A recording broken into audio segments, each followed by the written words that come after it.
Apple juice எப்படி செய்யலாம் பார்க்கலாம் வாங்க. 3 ஆப்பிள் எடுத்து தோல் சீவி பொடிசாக கட் பண்ணி எடுத்திருக்கேன். இப்போ இதை மிக்ஸி ஜாரில் போட்டுக்கலாம். இதுக்கப்புறம் தேவையான அளவு சர்க்கரை போட்டுக்கலாங்க.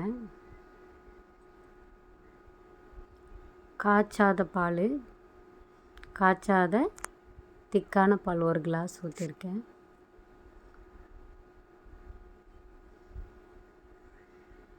இதை பால் ஊற்றிட்டு நல்லா அரைச்சி எடுத்துகிட்டு வந்துக்கலாம்.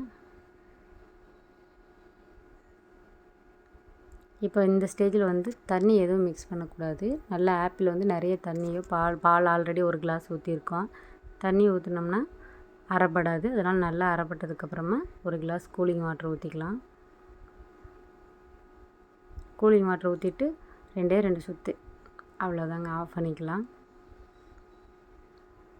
இப்போ ஜூஸை ஃபில்ட்ரு பண்ணிக்கலாம். ஜல்லடி வச்சு வடிகட்டி எடுத்துக்கலாம்.